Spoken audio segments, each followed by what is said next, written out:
Pilipinas noong Lunes nang sa Kongreso nagbotohan para sa impeachment at sa Senado biglang nagpalit ng liderato at bigla ring sumipot ang matagal nang absent na si Senator Bato de la Rosa.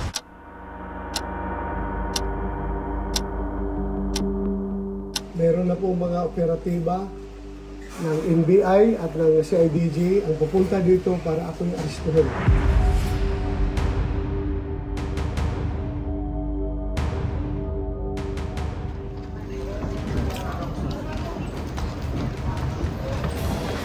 Biglang nag-suspend eh.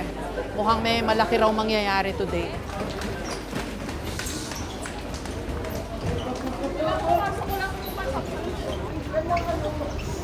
Yung mga taga-media, bigla hong nag-rush din po dito sa may labas lang. Marami ho kasing lumilipad-lipad ngayon ng mga balita na developments. Kailangan abangan dahil hindi ho natin alam kung anong mangyayari from here on. May mga lumalabas na baka daw arestuhin na si Senator De La Rosa. We're going to arrest somebody inside the... Sir, ano po? Ano po, sir? Sino, sir? We are going to arrest Sino po, sir? somebody. Sino, sir? Sino, sir? How can we do the operation with you? Please clear the area. Clear the area. Clear the area. 5 minutes.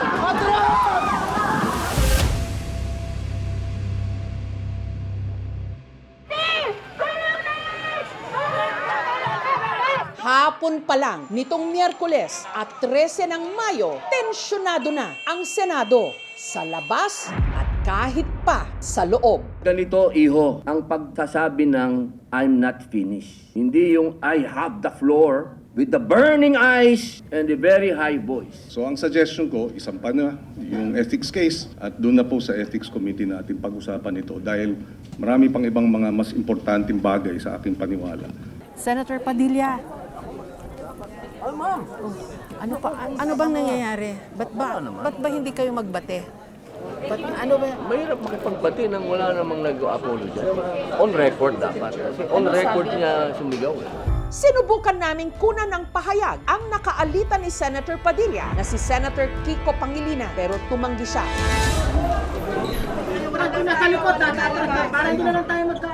Andito pa rin po tayo sa labas ng executive lounge dito sa Senado kung saan napasugod po kasi sa loob yung mga senador.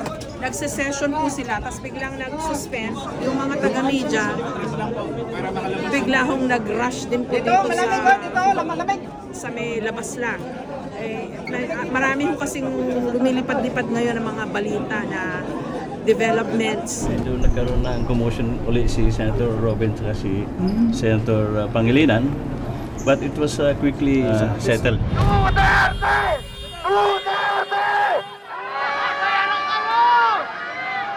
Ang nangyayari sa loob ng Senado, nangyayari din dito sa labas. Katulad din ang nangyayari sa ating buong lipunan ngayon.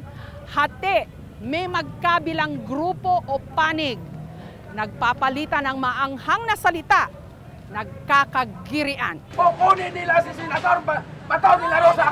Hindi tayo babayad. Naniniwala po kami na dapat panagutan ang mga kasalanan sa bayan. Ito daw po ay nangyari.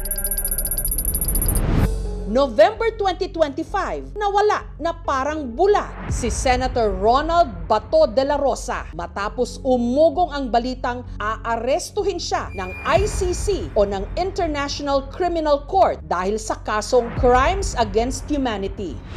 Makalipas ang 6 na buwan nitong Lunes, May 11, nagulat na lang ang lahat nang bigla siyang sumipot. Why are you here, sir? Kung hindi ko papasok, ginahanap niyo ako.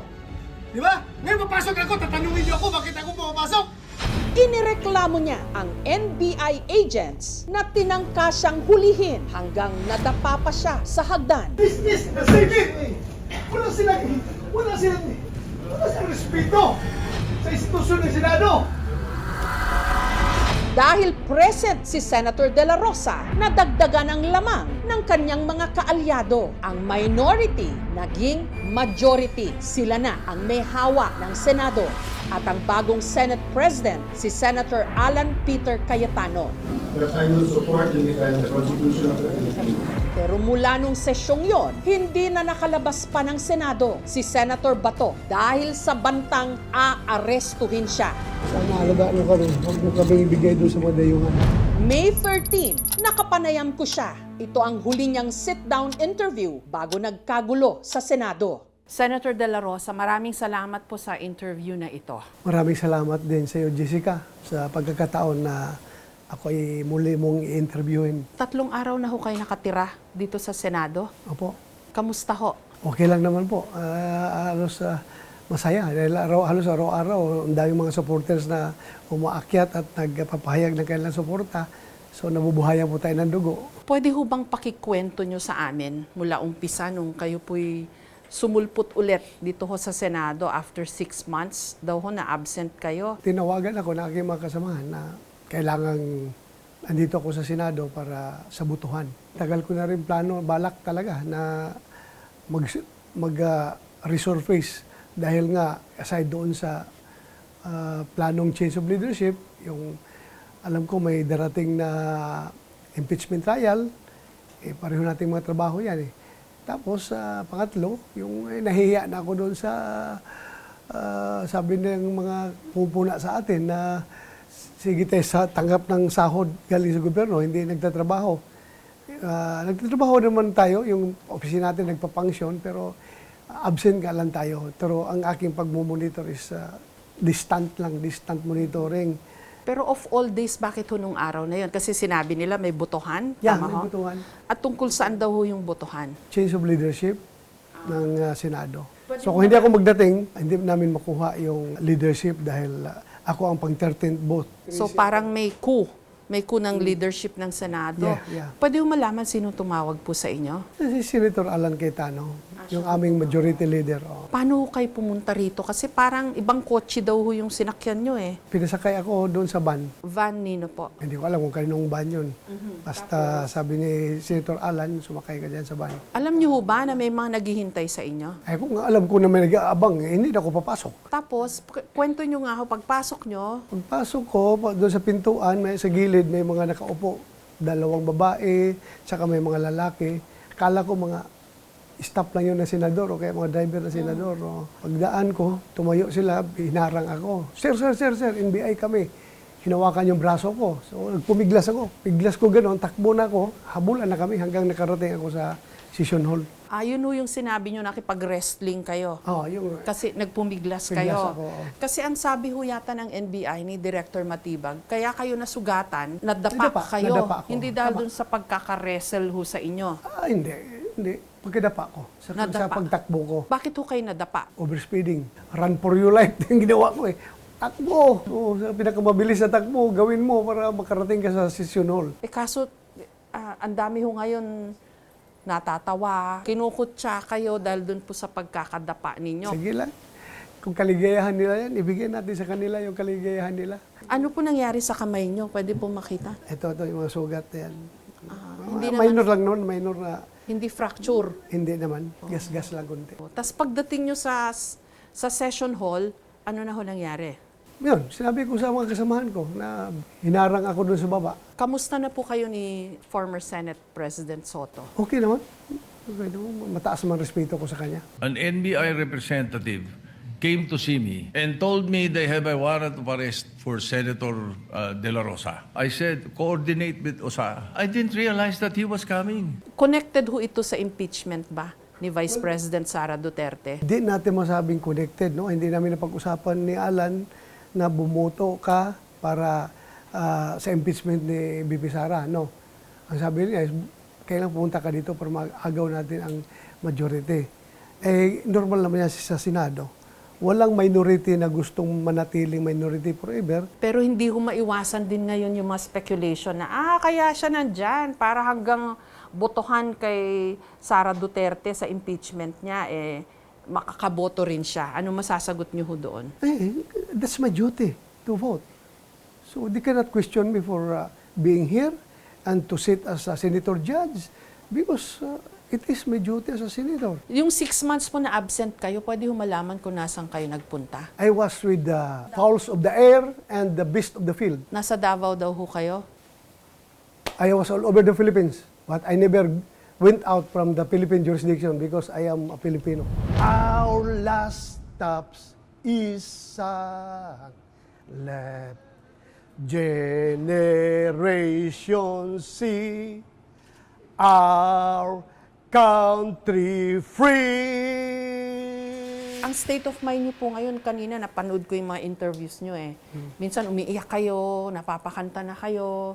How would you consider this, itong yugto po na ito ng inyong buhay? Very abnormal. Very abnormal. Ano hong nasa isip niyo ngayon na you are in this position na dito na kayo halos nakatira, hindi kayo pwedeng lumabas kasi dadamputin kayo, baka dalhin daw ho kayo sa Hague, sasamahan niyo doon si former President Duterte. I leave it up to God. Whatever God desires, I will follow. God's plan is perfect. Susundin ko kung anong kahinatnan ko according to the wisdom of the Lord. Hindi ako ihatag kung galingon sa nila para magbanan akong sinili.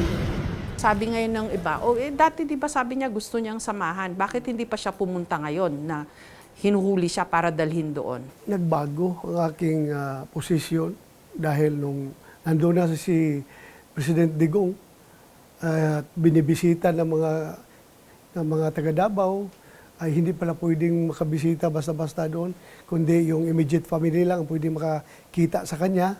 At kung halimbawa ako'y makulong doon, hindi naman garanti na isang silda lang kami at pwede akong bumisita sa kanya. There's no guarantee. So it defeats my purpose of going there. Kung ganun lang rin pala mangyari, hindi kami magkasama. Pero kung makukulong din ho kayo dun sa The Hague, dun sa ICC facilities, di at least magkasama ho kayo. Di ho ba yun ang gusto nyo? Sabi nyo dati. Depende kung magkasama kami sa silda. Magkasama kami, pero kung hindi, malayo, kahit nihaw-nihaw, walang magiging communication between us, it defeats the purpose nga. Qualify ko lang po. So willing kayo na magpakulong basta malapit yung selda ninyo kay Digong. Kung sigurado.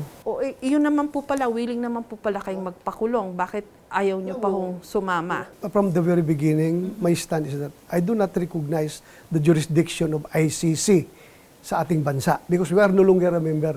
Our government is in no obligation to effect the warrant of arrest issued by ICC dahil hindi na tayo membro So ako, kung gusto mo, bitayin mo ako, ipako mo ako sa krus dito sa ating bansa. Huwag doon sa bansa ng mga banyaga. So okay lang po sa inyong makulong basta dito Basta sa Pilipinas? dito sa Pilipinas. Ayaw nyo dun sa The Hague? Ayaw ko. Na unang nagsilbi si De La Rosa bilang Chief of Police ng Davao City mula 2012 hanggang 2013 habang mayor pa noon si dating Pangulong Rodrigo Duterte. Dito sa panahon ko, tatapusin ko yung problema sa droga. Hanggang ipinatupad na nga nationwide ang Project Double Barrel at Oplan Tokhang na layunin daw sugpuin ang illegal na droga sa Pilipinas. Hanggang nawala sa pwesto si Duterte at si De La Rosa naging senador. Warrant of arrest. You will just have to kill me. Kalaunan, kinasuhan sa ICC o sa International Criminal Court si Duterte, pati na si De La Rosa na ayon sa arrest warrant ng ICC may mahalagang papel o di umano indirect co-perpetrator sa madugong war on drugs ng Duterte administration. Mula nung sumipot si Senator Bato sa Senado nito lang Lunes hanggang Miyerkules, pinagkalooban siya ng protective custody. Napanayam ko rin si Attorney Israelito Bobet Torion, ang abogado ni Senator Bato. Ano po yung main petition? There is grave abuse of discretion amounting to lack or excess of jurisdiction on the part of the Philippine government authorities, especially the executive department, in their continued cooperation with the ICC, despite the fact that we already withdrew from the Rome Statute effective March 17 of 2019. Maituturing naman di umanong obstruction of justice ayon sa isa sa mga tinik ngayon sa dibdib ni Senator Bato, si dating Senator Antonio Trillanes. Ang nasa saligang batas natin ay hindi pwedeng arestuhin ang isang senador while in session kung ang krimen ay 6 years and below ang penalty. So lahat po ng mga senador na nakasuhan ng above 6 years ay inaresto sa loob ng Senado. Si late Senator Enrile, si Senator De Lima, ako noong 2018. Ito lang si Bato ang tumakas at prinoteksyonan ng Senado kahit alam nila na mali. Hindi pwede ito ihambing dun sa kaso ng mga nakaraan ng dalawang senador, si Senator De Lima at Senator Trillanes, kasi may warrant sila from a local court. Klarong-klaro yun. Bakit kung sino-sino yung mahabol? Si former Senator Trillanes, ikaw ba ay dineploy ng ICC? Dahil merong warrant sa aking pagkakaalam, base sa pakikipag-ugnayan ko sa ICC since 2017, I took the opportunity kasi meron hamon sa akin si Bato de la Rosa. Go ahead, make my day, Mr. Trillanes! At sumama ka pa! Hindi na po kayo magkakaanuhan ni Senator Trillanes. Ihinamon nyo siya na pumunta ka rito sa Senado. Hindi, huwag na natin pag-usapan yan. Hindi, walang kuwan sa akin yung tao na yan. Yung International Criminal Court, noong ina-arrange siya ng Community of Nations, nagpadala ang Pilipinas ng representative dyan. So we were one of the architects and founders. Ito ay international court at hindi ito foreign court. Nagre-retain ang ICC ng jurisdiction para doon sa mga krimen na nangyari nung tayo ay state party pa. Ang sakop ng investigasyon ay nung panahon na tayo ay miyembro pa. In other words, pwede talagang litisin si Bato de la Rosa ng ICC. Kamusta na po ang Senado? Ang gulo-gulo ho ah. Ginugulo kami, hindi kami magulo. Whether the gulo is coming internally or externally, yung change is very political and very emotional. Lahat na napagbintangan sa amin dahil sa flood control, kaya nagpalit. Dahil sa impeachment, nagpalit. And we'll prove them all wrong. Yung inaabangan ho ngayon is maaresto ba si Senator De La Rosa? Pakitaan nila kami ng Philippine judge, arrest warrant, give Bato due process, meaning he can question the warrant of arrest, etc. We will follow the law. Pero yung sasabihin mo, it's a foreign warrant of arrest, na umalis na tayo doon, the ICC is violating their own rules. And then, kahit sinong Pilipino dito, walang remedy. Pero nalipad na po nila sa The Hague si former President That's why nga Duterte. hinihiwalay ko yun eh. Kasi ngayon, ano pa magagawa natin? Hintay na lang yung Supreme Court sa tamang oras. Ang isang rule ng ICC, after 1 year na umalis ka, hindi ka na pwede mag-order ng investigation. Dapat within 1 year. Kay President Duterte, lampas ng 1 year, in-uphold pa rin nila tuloy. Does it matter that the ICC already has ruled that they have jurisdiction over Duterte? It matters more because they violated their own treaty. So, anong mangyayari sa atin? Kanina napansin ko sa session hall, parang ramdam at kita namin yung tensyon sa pagitan ng mga senador. So we just need a balancing act. But this is a question eh. Since nag-aaway ang Presidente at Vice President, nag-aaway ang Congress at Vice President, do the senators want to be peacemakers? Or do we want to be one of the same? Let's be the salt and light. Huwag tayong pareho lang sa iba. I have to admit it's difficult. I mean, that first day ng Monday is not the day I expected. Magandang hapon mga kababayan. Meron na po mga operatiba ng NBI at ng CIDG ang papunta dito para aking arrestuhin.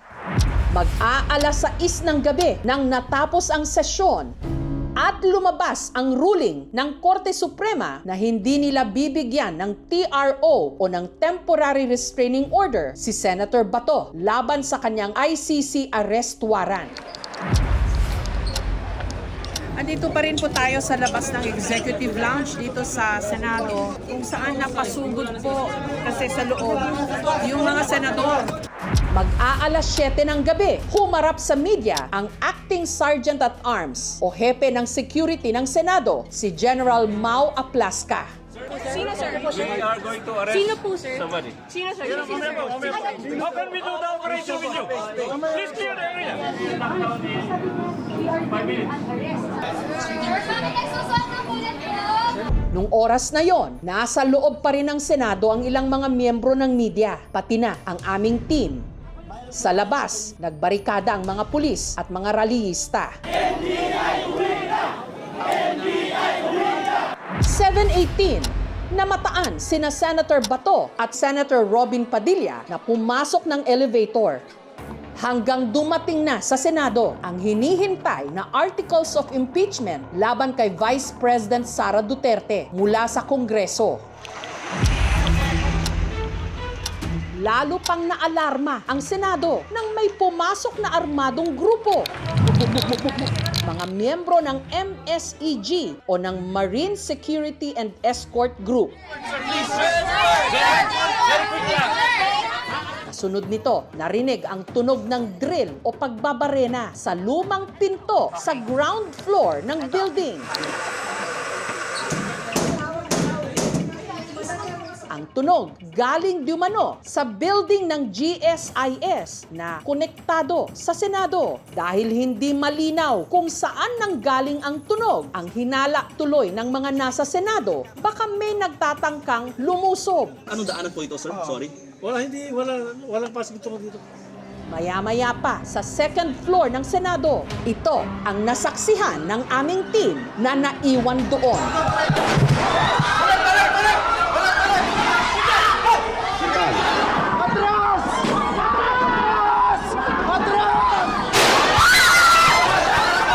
Tumindi pa ang tensyon nang biglang namatay ang ilaw na sinundan ng ilan pang putok ng baril.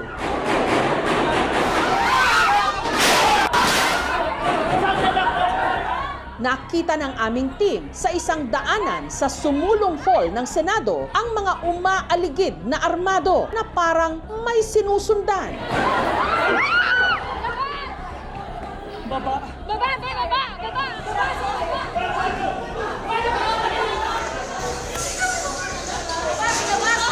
Pinalabas ng building ang mga taga-media.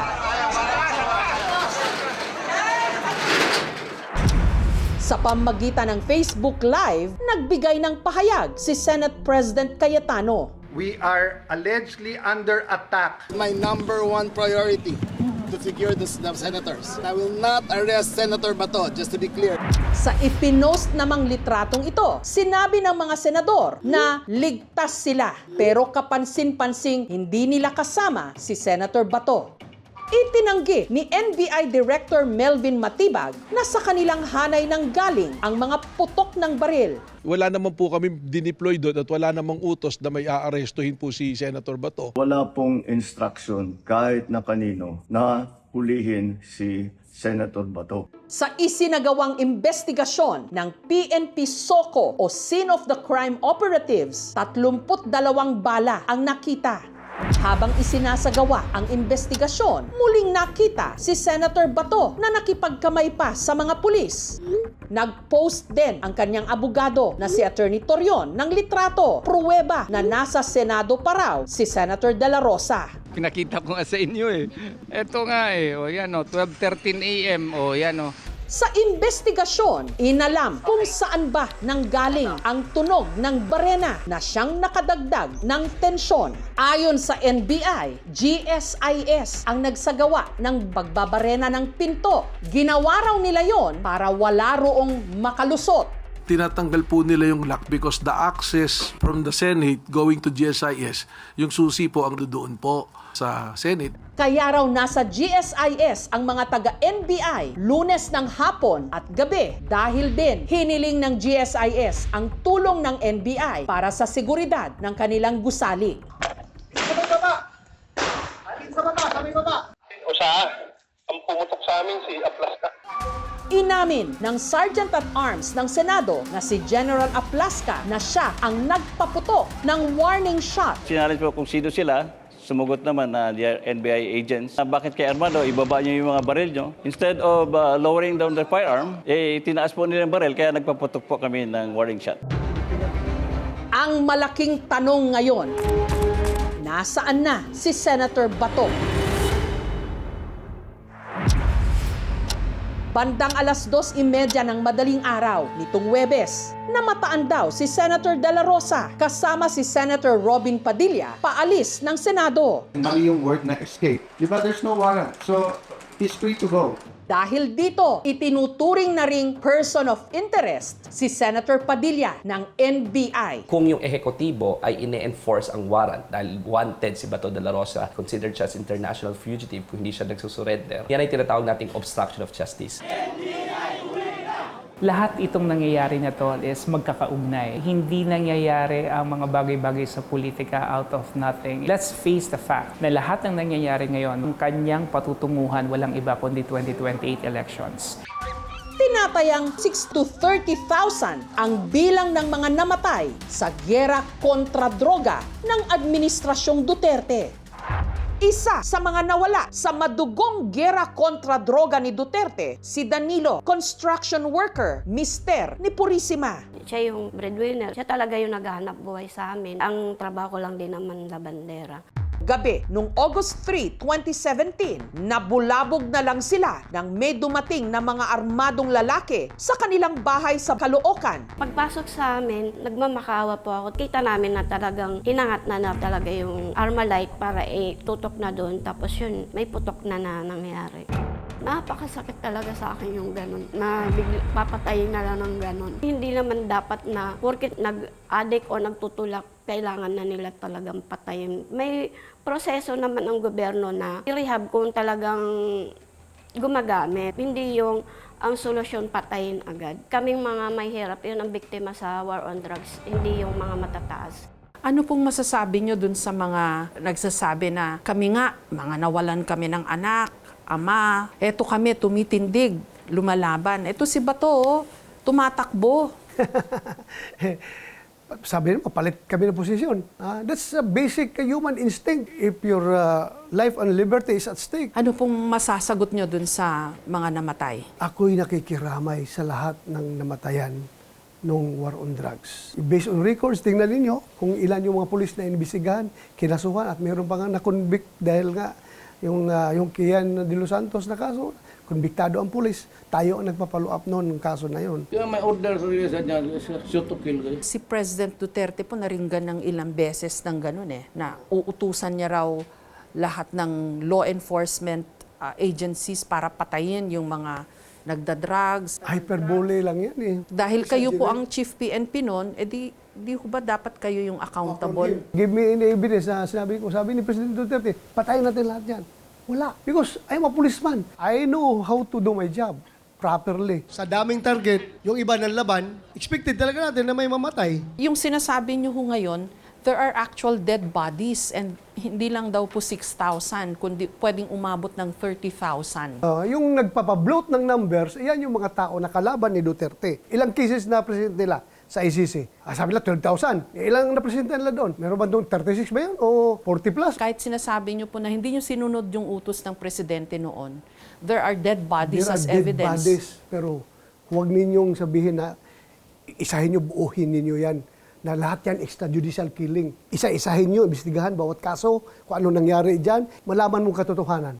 Ayon sa human rights lawyer na si Attorney Maria Cristina Conti na nagsisilbi rin ngayong assistant to counsel para sa mga biktima ng EJK sa ICC. Para sa mga biktima, importante na matuloy yung kaso. Malayong pangarap pa nila yung may makulong. Dahil dito sa Pilipinas, wala namang nakukulong na mayaman at makapangyarihan. Ang masahol pa, sisiraan pa sila. Kaya yan namatay ay dahil drug addict yan. Na para bang wala na silang karapatan na dumulog sa korte.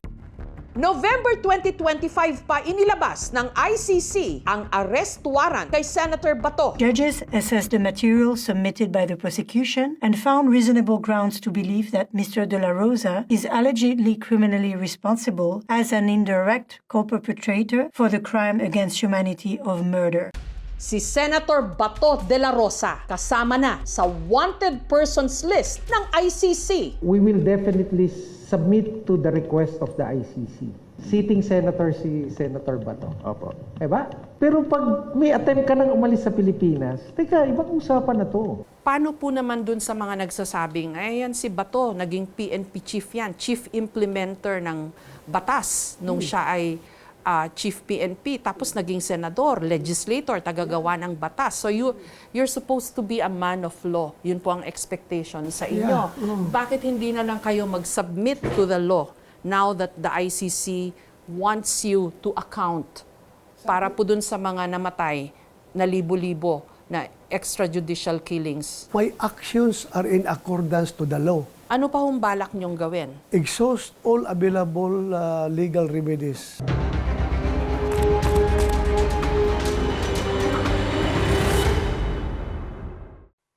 Thank you for watching, mga kapuso. Kung nagustuhan niyo po ang videong ito, subscribe na sa GMA Public Affairs YouTube channel. And don't forget to hit the bell button for our latest updates.